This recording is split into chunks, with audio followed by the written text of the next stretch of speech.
Hello and welcome to this week's episode of Bright on Buddhism. This week we will be dropping our third and final part of the Nihonshi podcast series on the Genpei War. Nihonshi is my other show, which will be launching in 2026 and centers around the history of Japan. The series that we have been dropping on the Bright on Buddhism feed so far has been centered around the Genpei War, which lasted from 1180 to 1185. And ushered in the end of the Heian period and the beginning of the Kamakura period of Japanese history. If you haven't listened to part 1 or part 2 of this series, please go back and listen to those first before listening to this one. I hope you enjoy.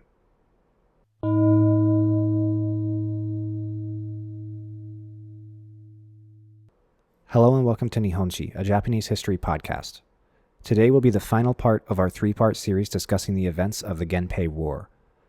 We left the story at the conclusion of the Battle of Kurikara Pass, and we will be following the narrative all the way up through the final, most decisive, and most famous battle of the war, the Battle of Dan no Ura.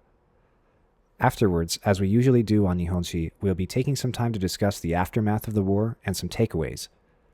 Before we start, I think it would be a good idea to recap what has happened so far and who has been involved. There have been a lot of names, a lot of players, a lot of personal ambitions and aspirations, and a lot of moves made. We started the story at 1123, and we're finishing it 62 years later, and even going further into the 1190s when we discuss the aftermath, so a lot of time has passed. If you remember, this whole thing kicked off because of a succession crisis. In 1123, Emperor Toba abdicated and entered into cloistered rule. Cloistered rule was a system where emperors could abdicate or retire, enter the Buddhist priesthood, and maintain a lot of the political power and influence over the imperial court from behind the scenes. For the most part, cloistered emperors were as or more powerful than sitting emperors. So, Emperor Toba moves behind the curtain, where he can pull all of the levers of power. His oldest son ascended as Emperor Sutoku, but Toba favored his younger son and the concubine he fathered this son with, so he forced Sutoku to abdicate so that his favorite son could ascend as Emperor Konoe. Emperor Konoe ruled until 1155, when yet another younger brother ascended the throne, taking the name Go Shirakawa. At that time, Sutoku, feeling passed over twice for the throne that he believed was rightfully his, tried to reinstall his lineage on the throne with a rebellion. He assembled his forces to try and install his own son on the throne and end the cloistered rule system that gave Toba so much power. Go Shirakawa's and Sutoku's forces fought it out, and Sutoku lost. Now enter the Taira and Minamoto clans. Unlike in Europe, where clans are founded whenever a king or emperor gives the privilege to somebody to found a family or a clan as a reward for service or heroism, these two clans are made up of second and third sons of emperors and princes who are ineligible for the imperial throne. Many clans or houses still are founded in the typical way that we are familiar with from European history, but these particular two families are made up of relatives of the imperial family who are ineligible to ascend and become emperor themselves. When a relative of the emperor or of the crown prince is too distantly related to take the throne, they are given the name Taira or Minamoto. So there are lots of confusing cadet branches of both families that are not related by blood, and members of the family could have blood relations with other clans, such as the Fujiwara or other influential families. So there are two households, both alike in dignity. Just kidding. At the kickoff of this rebellion, the Taira and Minamoto clans were each split down the middle. Some of each supported both sides of the conflict. However, future clan heads and future sworn enemies, Taira no Kiyomori and Minamoto no Yoshitomo, actually fought on the same side for cloistered Emperor Go Shirakawa. When Go Shirakawa defeats Sutoku's rebellion, known as the Hogen Rebellion, he punishes everybody who helped Sutoku out. Specifically, Minamoto no Tameyoshi and Taira no Tadamasa were executed for rebelling with Sutoku, so the Minamoto clan head became Minamoto no Yoshitomo, and the head of the Taira clan became Taira no Kiyomori. Here, the seeds of rivalry begin to take root. The Minamoto clan feels that they were punished more harshly for their involvement with Sutoku, and they feel the Taira clan was rewarded far more for their support of Go Shirakawa. They feel that there is unfair favor and bias being afforded to Taira no Kiyomori, and that's a bit justified. Taira no Kiyomori was an excellent opportunist and a strong military thinker, and it was his luck and his heroics and his ability to be in the right place at the right time that saved the day for Go Shirakawa in the Hogen Rebellion. So, with the rivalry brewing, in 1159, Minamoto no Yoshitomo, with the help of a Fujiwara ally, tried to seize power over the throne in what is now called the Heiji Rebellion. This move was made while Minamoto and Fujiwara both knew Taira no Kiyomori was away and could not stand against them. They arrested Go Shirakawa, who was now retired as emperor, and his son, Emperor Nijo. However, things began to unravel. Minamoto's Fujiwara ally, Fujiwara no Nobuyori, had himself declared imperial chancellor in a blatant seizure of power for himself. Taira no Kiyomori heard of this entire incident and ran back to the palace in force. Fujiwara no Nobuyori's resolve broke immediately and he fled, leaving the Minamoto to get totally defeated by the Taira. As a result of this, Minamoto no Yoshitomo and his oldest son Tomonaga both die, and the remaining three sons, Yoritomo, Noriyori, and Yoshitsune, are exiled to the east and north, back to their home territories. For reference, we mean here the present-day Kanto region. The capital where all of these conflicts are taking place is Kyoto, modern-day Kansai region. This conflict further ingratiated the Taira clan with Go Shirakawa because it looked to him again like the Taira rushed in and saved the day, and it further alienated the Minamoto clan, not only from the emperor, but from some of their strongest Fujiwara allies as well. Between this event in 1160 and the outbreak of the war in 1180, Taira no Kiyomori enjoyed much favor in the court, but he rose to too much power, and he eventually fell out of favor with the nobility, who were offended by his obvious nepotistic practices and his commoner bloodline. He also fell out of favor with Go Shirakawa, who seemed to be unable to manage the monster he had created. Leading up to the outbreak of the war, Taira no Kiyomori and Go Shirakawa are both getting old and sick, and they both renounced and became Buddhist monks, which was very common. Seeing that he had fallen out of favor with Go Shirakawa, Taira no Kiyomori put Go Shirakawa under house arrest and forced the ascension of his own grandson as the infant emperor Antoku. Whereas before, things were all coming up Kiyomori, now things are not looking so good.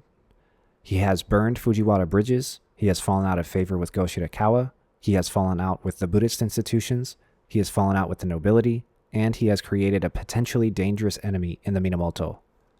Even Antoku's enthronement ceremony was said to have had an ill omen when a madman ran in and started screaming and raving nonsense during the proceedings. All the while, Minamoto forces were consolidating, gathering up allies all over the country, and waiting to make their move. Minamoto no Yorimasa, who was employed as a strong Taira ally, was in the process of betraying Kiyomori, garnering support for a non-Taira candidate for the throne, Go Shirakawa's son Mochihito. Kiyomori discovered this plot, and he tried to have Yorimasa and Mochihito arrested. This resulted in a chase across the Uji River, and the first Battle of Uji in 1180, which was the first true battle of the Genpei War, and which was a very strong victory for the Taira, who captured and killed both Yorimasa and Mochihito. Now, Minamoto no Yoritomo, one of the three exiled sons of Yoshitomo, still living to the east and north, becomes the clan head of the Minamoto clan. There are a couple of encounters between the new clan head and the Taira forces that don't amount to much, but of particular note, Taira no Kiyomori ordered his sons, Shigehira and Tomomori, to seize the city of Nara in the winter of 1180 to 1181 as a punitive campaign for the warrior monks' participation against the Taira in past conflicts. This starts out peaceful, but after rebuffs from the warrior monks in Nara, the Taira boys burn the entire town down, including several very important Buddhist temples. Soon after this, Kiyomori dies, and his son Munemori takes over. Soon after that, an epidemic takes hold, grinding the entire war to a halt. During the year of masks, stay-at-home orders, and bread baking, the Minamoto continue to consolidate, wait, and watch. A few of them have some half-baked encounters with the Taira, but nothing super decisive has yet occurred. In order to turn the tide, the Taira sought to take the initiative and try to strike the Minamoto forces in the heart of their own territory. So, they campaigned east from Kyoto into present-day Toyama Prefecture. However, this was not a very good campaign from the start. Their goal had been to raise an army of 100,000, which would prove impossible, and they only raised 40,000. Supplying an army of this size was well beyond the capabilities of the Taira leadership, so they run out of supplies only 9 miles outside of the capital. Nevertheless, they march on, supplies low, morale low, with the intention of meeting Minamoto forces in Echizen and Etchu provinces, present-day Toyama. Everything is building up into one big pitched battle, which would be the Battle of Kurikara Pass in 1183.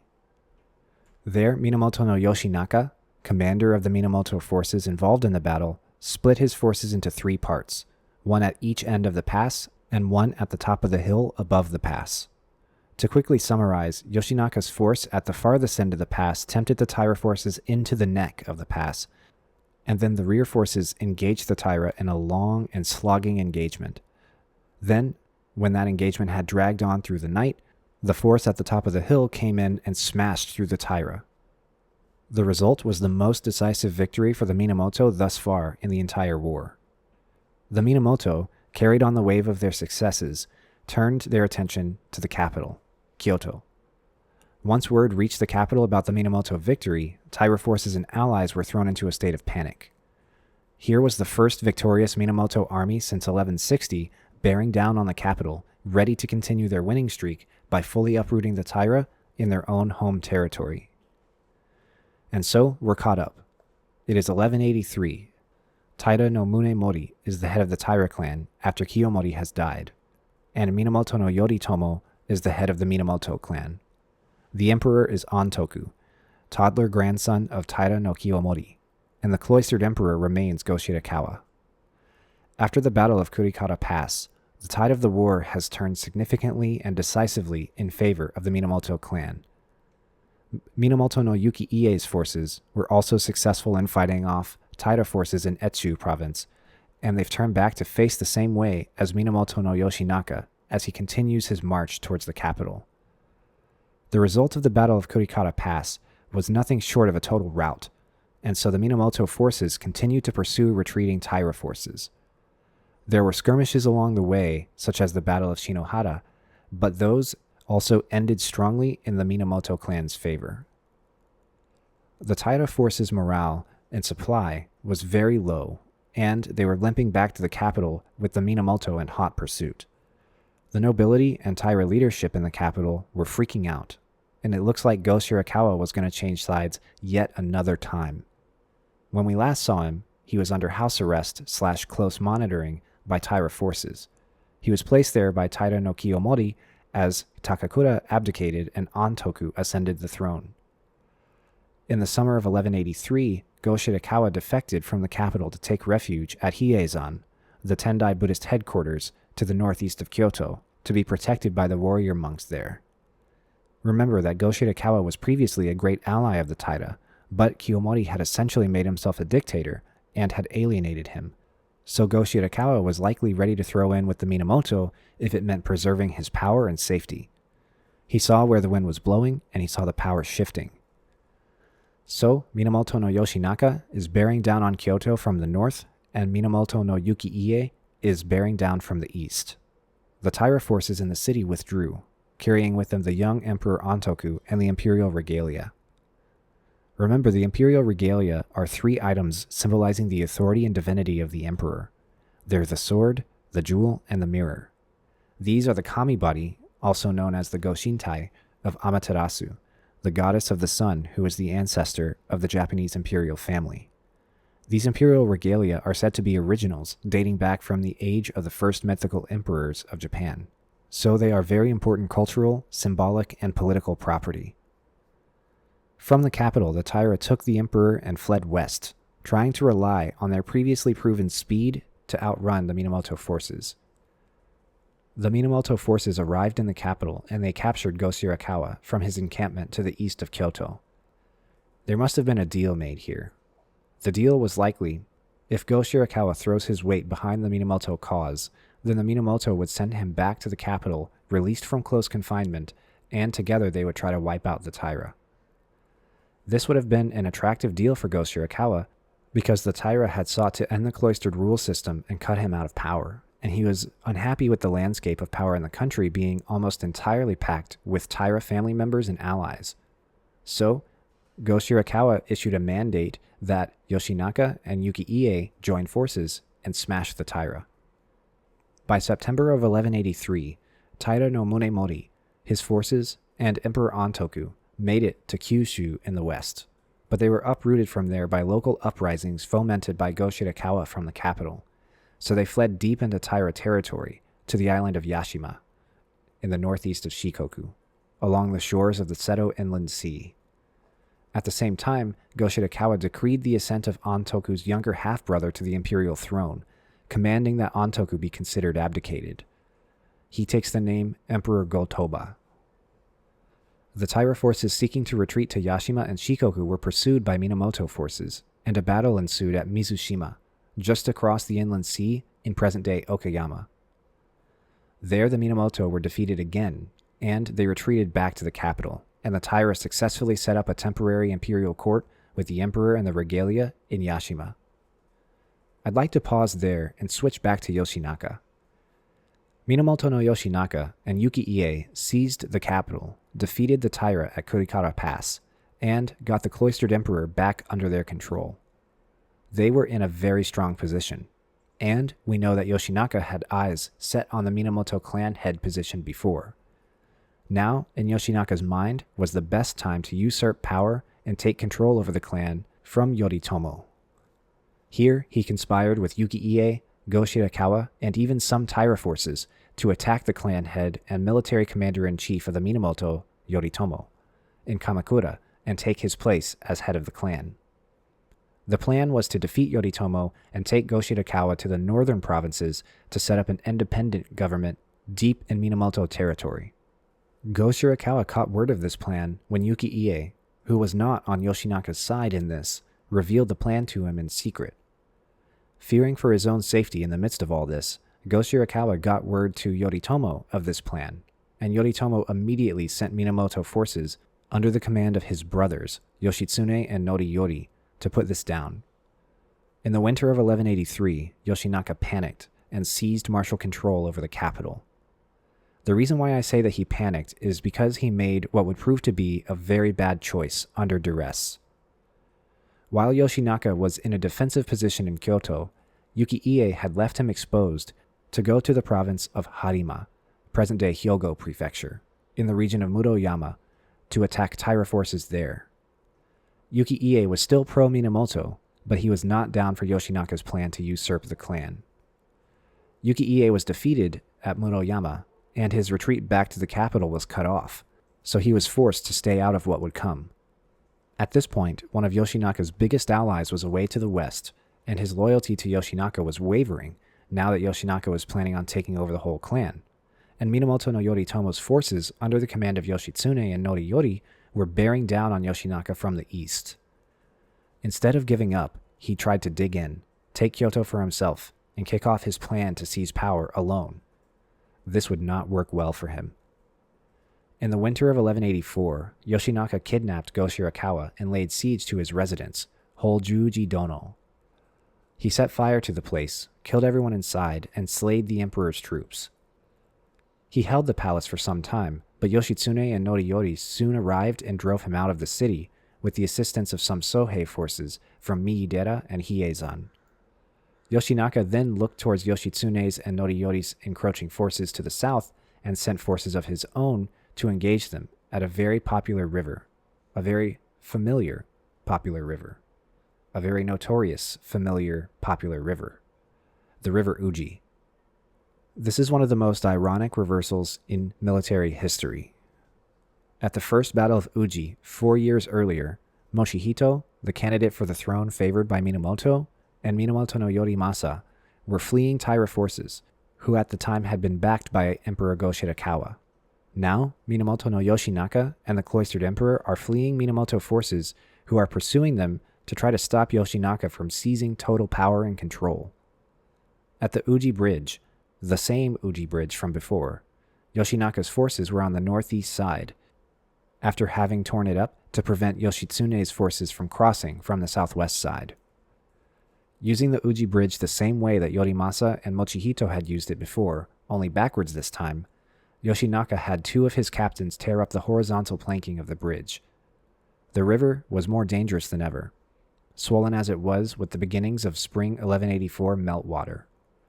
Yoshitsune apparently had to force his army not to rush en masse into the river at the site of the bridge as their predecessors had done 4 years earlier. They had to take their time, go slow, and cross further to the north, and once they did, the defeat of Yoshinaka's forces was pretty quick. From there, Yoshitsune's and Noriyori's armies joined up together and set off north for Kyoto in force. Yoshinaka himself and Go Shirakawa retreated eastward to Awazu, present-day Otsu in Shiga Prefecture. He took with him his foster brother, Imai Kanehira, and his wife, Tomoe Gozen. At Awazu, Yoshinaka made his final stand. Noriyori's forces catch up with them, and although Noriyori is bringing with him thousands of men and Yoshinaka is down to just a few dozen or 100 at most of them close allies, family, and attendants, he still valiantly holds his own for a while. Outnumbered though they were, Yoshinaka's forces were in a defensive position, and they were able to hold their ground and fight off Noriyori. However, eventually, Yoshitsune's forces caught up and smashed into the battle. On a run, Yoshinaka and his horse became mired in a rice paddy, and he was shot and killed. Imai Kanehira saw this, and he committed suicide by putting a sword tip in his mouth and jumping from his horse onto the ground. Tomoe Gozen, who was noted for her bravery and for being a very effective warrior, got a kill in the battle, but then she was instructed by Yoshinaka that the battle was futile and that she should save herself. So she fled, and the Battle of Awazu ended in a defeat for Minamoto no Yoshinaka. Thus begins the final phase of the Genpei War, in which the three Minamoto brothers, Yoritomo, Yoshitsune, and Noriyori, set the rhythm. Now that the capital and Go Shirakawa are in their hands, they can set their sights on cleaning up the last of the Taira combatants, rescuing Emperor Antoku, and closing the book on this entire war. You'll remember that the Taira had set up a temporary court in Yashima, in the northeast of Shikoku. They had truly ensconced themselves there to take up a defensive position and recoup their losses from the Battle of Kurikara Pass. Some sources claim that half of Taira no Munemori's 40,000 soldiers were killed in that battle, and that most of the rest deserted immediately afterward. So there was a need to heal, raise more soldiers, and embed themselves with allies. They were safe at Yashima, as that area was historically very friendly to the Taira. You'll remember that Fukuhara, which sits on the coast of modern-day Kobe, was a huge trade hub along the Seto Inland Sea for the Taira, and that was just on the far shore from Yashima. So the Taira were deep in friendly territory, and they felt just fine sitting and waiting to see how the Yoritomo versus Yoshinaka conflict played out. By this point in the narrative, the Minamoto infighting had resolved in favor of Yoritomo, and the Minamoto brothers were able to turn their attention back on the Taira. All the while, Go Shirakawa felt anxious to get back the young Emperor Antoku and the imperial regalia, and sent many orders to Yashima commanding the Taira to return them. You may wonder why the regalia was so important, and why the Taira and Minamoto clans were so concerned with having them, along with having the emperor. The reason for this is that these are the items that are believed to be the physical manifestation of the emperor's right to rule over Japan. They are seen to be symbols of the office itself. An emperor without the regalia is just some guy of high noble blood. The regalia without the emperor is an empty throne. In this case as well, the emperor is just a toddler, so his autonomous power as a head of state is nothing and is meaningless without the symbols of office to accompany it. It's like a European king with no crown of gold. On one occasion, in an attempt to tempt out the Taira and get Antoku and the regalia back, Go Shirakawa told them that they had until the 7th day of the 2nd month to hand them over. If they didn't comply, the Minamoto forces were ordered to attack on the 8th day. At least, that's what Go Shirakawa told the Taira. In reality, the whole thing was a ruse, and the Minamoto forces were already on their way south to the shores of the Seto Inland Sea when the orders were sent out. So with the infighting over, the Minamoto forces set out on their way south again to try to defeat the Taira once and for all. In March of 1184, Yoshitsune and Noriyori's armies headed for Yashima, but that was only the last known position of the main Taira body. They were not actually 100% sure if the Taira were still there, or if they were, where the engagement would take place. To this end, they were operating somewhat blindly. They arrived at Yashima, but they realized that the Taira had left, likely setting out for the capital to try to retake it from Minamoto control. To get to the capital, they needed to first sail north and land at Fukuhara, modern-day Kobe, and that's exactly what they'd done. Discovering that the Minamoto forces were on their tails, they decided to take up a defensive position at Ichinotani, just slightly west of Fukuhara, and they began to build defense works and fortifications. Overall, it seems that the Taira felt good about their position. They maintained great leverage because they still had Emperor Antoku and the regalia, they had recovered from their recent losses, and they had mustered many allies in the Seto Inland Sea area. They were still on home ground, and they had a very strong fleet, giving them command of the sea. Nevertheless, Go Shirakawa's ruse worked, and the Taira were caught by surprise with their defense works and fortifications half built. On March 20th, Yoshitsune and Noriyori attacked simultaneously at Ichinotani in the west and Ikuta Woods in the east, just east of Fukuhara. Thus began the famous Battle of Ichinotani. As with the other most famous and decisive battles of the war, I'll first give a treatment of the geography. If you were to look at the present-day coastline of Kobe, you'd see that between Sumaku and Hyogoku, the coastline runs mostly east-west around Ichinotani and then curves northward as you go further east towards the Minato River.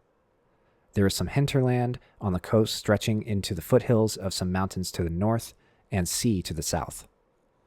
As we mentioned, Ichinotani, the name of which translates to the Valley of Ichi, the number 1, makes up the western end of the Taira defense lines. It's a narrow strip of flat land between sandy beach to the south and mountains to the north. This is an excellent defensive position for the western end of the Taira front. The strip of flat land between the coast and the mountains is incredibly narrow, so the Taira could dig in and snuggle themselves up with the mountains at their backs, and they could fight the Minamoto while they had the sea at their backs. Moving eastward from here up to the Minato-gawa, or the Minato River, and the Wada Misaki, or the Wada Cape, the flat land on the coast widens, and the coastline bends northward. But as I mentioned, the Taira control the cape and the surrounding waters with their very strong fleet of ships. East and north of the cape is Fukuhara, a Taira stronghold, and slightly further to the east of that is the Ikuta Shrine in the Ikuta Woods, bordered to the east by Ikutagawa, or the Ikuta River. Thus, the whole Taira front is about 5 miles wide as the crow flies. There's a Taira contingent stationed on the Ikuta end as well as the Ichinotani end. As I mentioned, the Taira felt very good about this position. They expect that the Minamoto will come by sea. If they beach at Ichinotani, they will run into a very well dug in and fortified defensive contingent there and have to fight uphill against the Taira, who will have the mountains at their back. If they try to beach at the Wada Misaki or the Wada Cape, they will run into naval resistance. If they beach at Fukuhara, they'll hit the main Taira force and the main Taira fortress there. If they beach at Ikuta, they'll hit yet another well-dug-in force and have to fight through thick and dense woods to gain any ground. No matter where they beach, they'll be met with thick resistance. The Taira have the sea advantage, and they feel that the mountains give them protection inland. However, being aware of these advantages, Minamoto no Yoshitsune plans and executes a very effective encirclement. First, he does not come by sea, nor does he come by the narrow western front or the thickly wooded eastern front. The force at Ichinotani is just Yoshitsune and around 100 picked men, and instead of playing right into the Taira's advantage, he takes his tiny force and they climb up into the mountains to the north, behind Ichinotani. From there, they looked down on the Taira camp, still not finished constructing its defensive works, and they waited, while Noriyori took his forces around the back of the eastern front at Ikuta. At dawn, Noriyori pressed his attack, forcing the Taira forces to compress inward toward Fukuhara and the Wada Cape. At that very moment, Yoshitsune rode down and smashed into the Ichinotani camp in force. So, the narrow stretch of land between the sea and the mountains, which the Taira thought would be the downfall of the Minamoto, was now their downfall. They now had the sea at their backs. They could not retreat into the mountains because that was difficult terrain and it was straight into Yoshitsune's strength. They couldn't retreat west because the strip of land between the mountains and the water was too narrow and would create a bottleneck. They couldn't retreat east because that would be giving ground and backing into the conflict that Noriyori is fighting at Ikuta. The few that could retreat by sea did so from the Wada Cape and sailed to Yashima. The rest were unable to properly form up since Noriyori compressed them from the east. So the Taira losses were considerable. This battle is very famous in the tale of Heikei, in No and Kabuki theater, and in lots of other literature and media. The reason why is because there were several significant individual one-on-one fights, and several significant deaths and capturings occurred. The most famous encounter, retold in several plays and in lots of other literature and media, is between Taira no Atsumori, a young boy of 15, against Kumagai Naozane, a seasoned Minamoto veteran.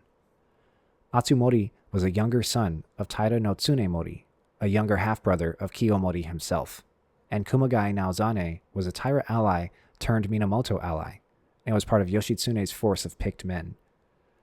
When Yoshitsune rode down the mountain into the Taira camp, he was said to have been scanning the beach for fleeing soldiers. He saw Atsumori heading for the boats, and he challenged him. Atsumori refused to take up the challenge, and as more Minamoto forces rode in, Kumagai Naozane felt that he had to kill the boy, or someone else would.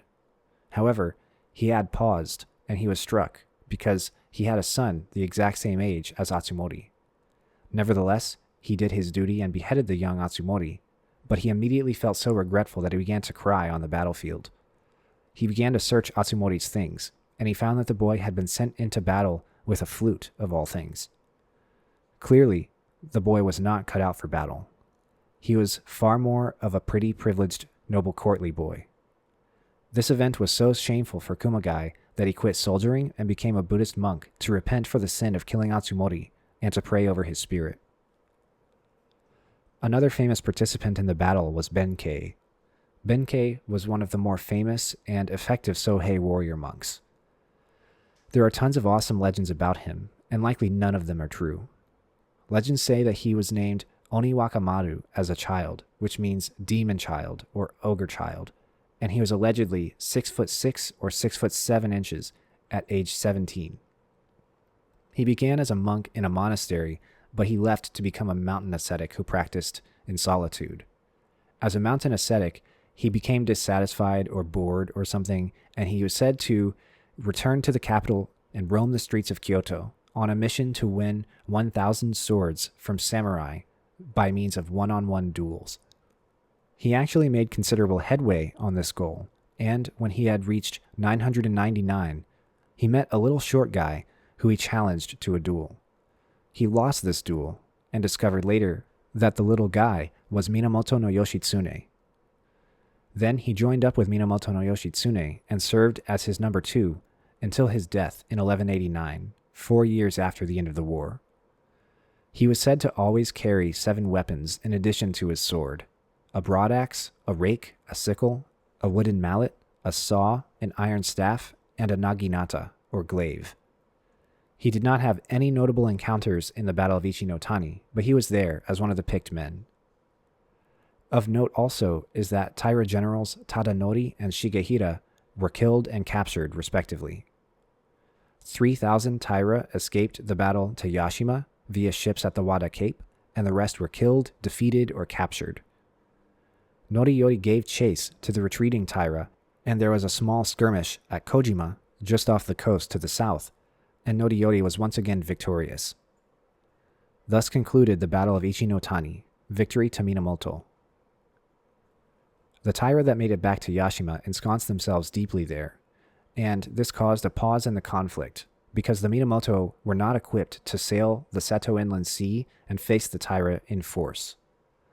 Still, with the battle over and won, Go Shirakawa ordered Taira no Shigehira, now a prisoner of war, to send orders to Taira no Munemori to release Ontoku and the regalia yet again.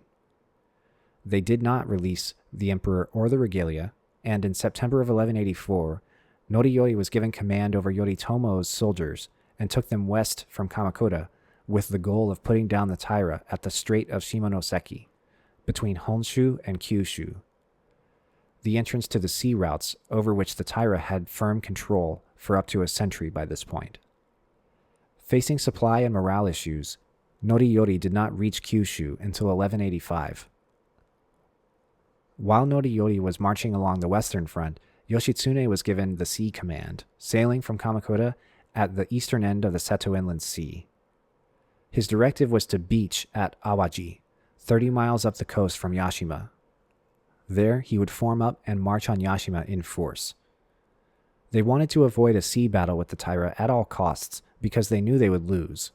The Taira had centered their entire sphere of influence around trade and commerce in the inland sea for nearly a century, so their maritime strength far exceeded that of anybody else.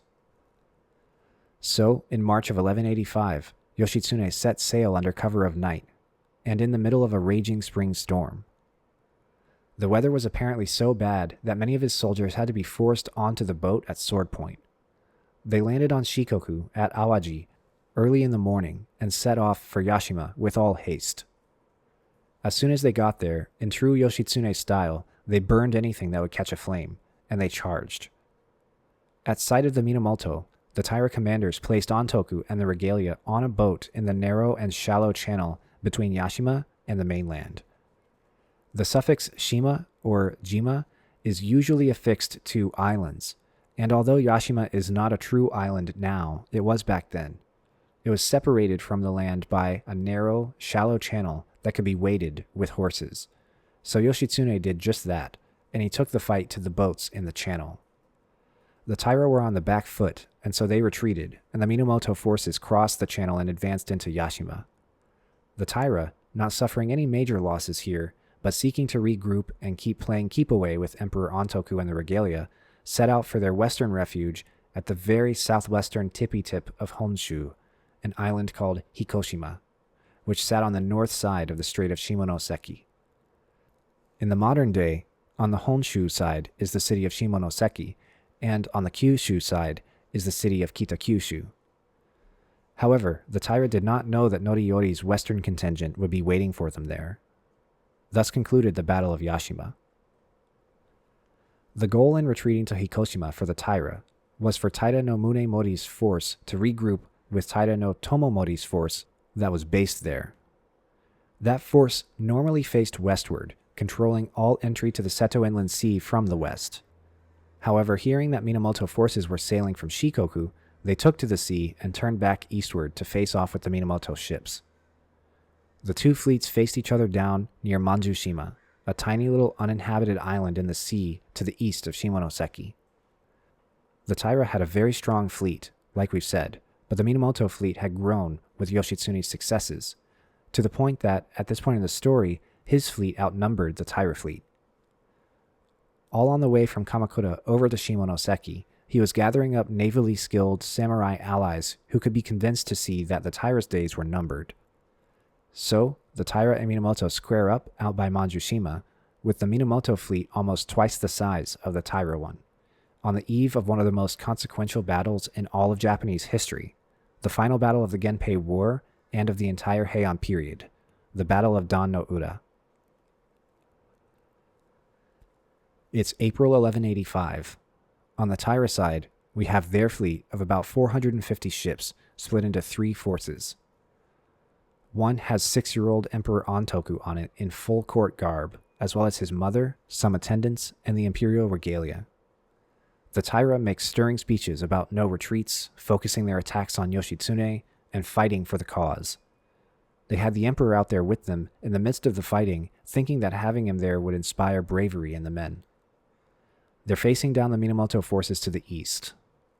The Minamoto forces had arranged their ships abreast, with archers facing out and ready to fire. On April 25th, in the early morning, with the tide rolling to the east toward the Minamoto, the Taira began the attack, encircling the Minamoto ships and making use of the tidal advantage. None of these ships had any armaments of themselves. They were just flotillas to support samurai warfare. So, the ensuing engagement, sword to sword, lasted until midday.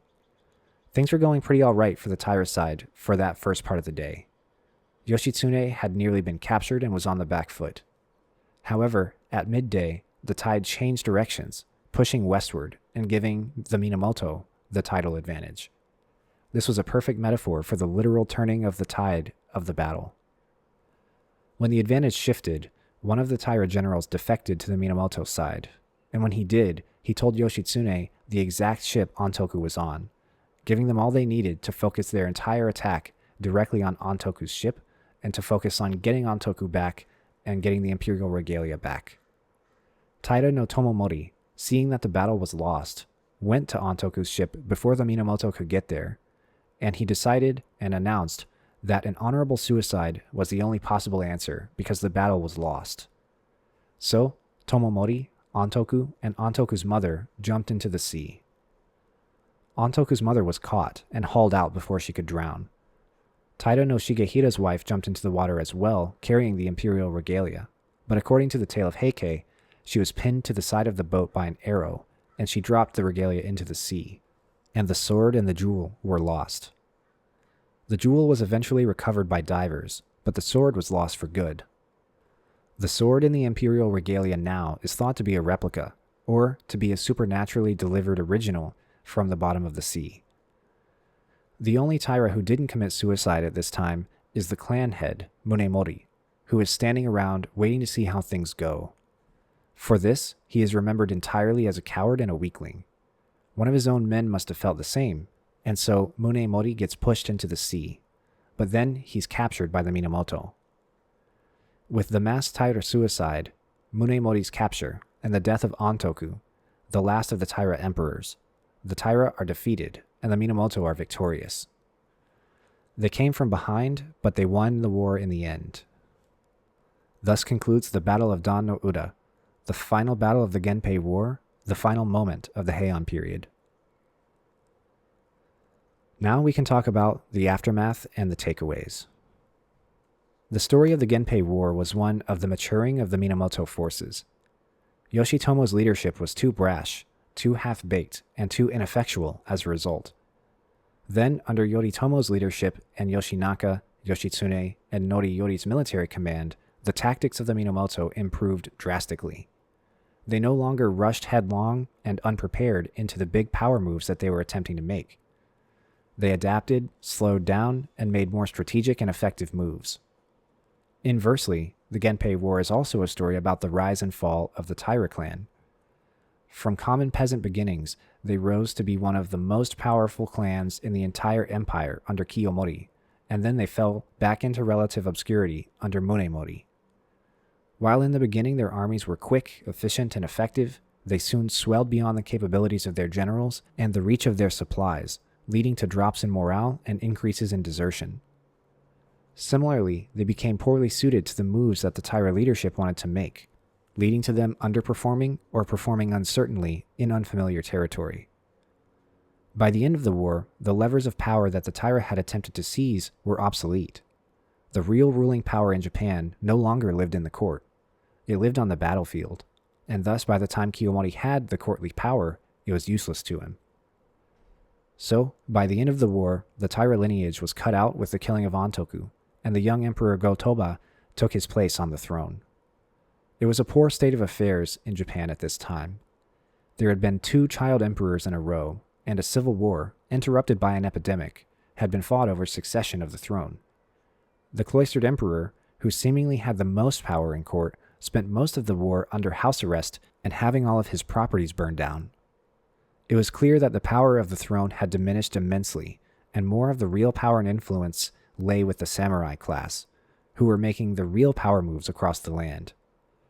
The emperor would continue to rule from Kyoto, but the de facto ruler of Japan at this time was Minamoto no Yoritomo, who ruled from his military governmental court, or Bakufu, in the city of Kamakura, hence the name of the Kamakura period. Now we can follow up on some of the loose ends of the story. You can think of this section as the where are they now of the Genpei War. Yoritomo, ever suspicious and jealous of other Minamoto figures who he thought threatened his power, outlawed Noriyori, Yuki-ie, and Yoshitsune. Yuki-ie and Yoshitsune were hunted back and forth across Japan until they were finally killed or they committed harakiri in 1189. Soon after, in 1193, Noriyori was killed on trumped-up charges of conspiracy. For his victory in the Genpei War, Go Shirakawa awarded Minamoto no Yoritomo the title of Seitai Shogun, the commander-in-chief who subdues barbarians, before Go Shirakawa died himself of natural causes in 1192.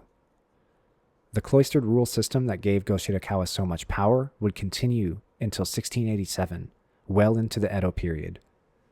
The title of shogun would not be handed back to the emperor until the Meiji Restoration of 1168. The shogunate would be the true rulers of Japan for 700 years to come. In George Sansom's words, the Kamakura Bakufu, or shogunate, would be a government of samurai, by samurai, for samurai. The land would no longer be ruled from the imperial court. The emperor would be a symbolic ruler, involved in religious affairs, some foreign relations affairs, and cultural affairs, but he would no longer be the de facto head of state. Consummate with the institution of a military government, the fighting of wars and battles would continue. Looking ahead to the establishment of the Kamakura shogunate, we have the two Mongol invasions of 1274 and 1281, the Genko War from 1331 to 1333, the Nanbokucho period from 1336 to 1392, and more. This government of, by, and for the samurai would be run in keeping with the values of the samurai, which were winning by means of violence. Before we finish up and sign off, I wanted to take you back into the Battle of Dan no Uda for a brief moment. We look to the second phase of the battle, when the tide had turned in favor of the Minamoto.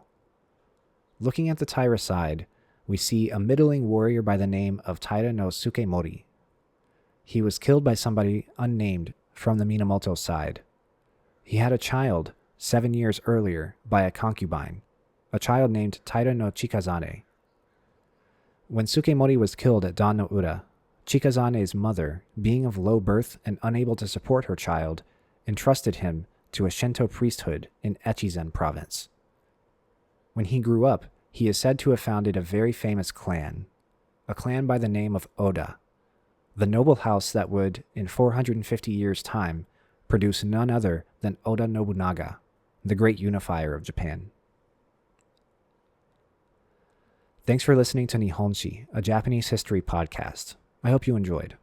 If you simply can't wait a week for our next episode, you can back us on Patreon at patreon.com/Nihonshi podcast.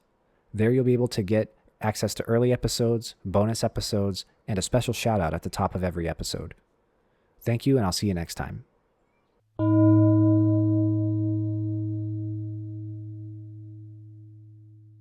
Thank you for joining me for the final part of our 3-part feed drop of the Nihonshi podcast on the Bright on Buddhism feed. As I mentioned before, you can expect the Nihonshi podcast to launch sometime in 2026. Thank you for listening, and I'll see you next time. My name is Nick Bright, scholar of East Asian religions and the voice of Hearer. And I'm Docs, editor, question asker, and voice of Hermit. And this has been Bright on Buddhism. Thank you for listening. If you like our podcast, or if you have any questions that you'd like us to discuss, we'd love to hear from you. Please consider leaving a comment, review, or subscribing. You can also reach us by email at bright.on.buddhism@gmail.com. As always, citations and resources for this episode can be found in the show notes. Thank you.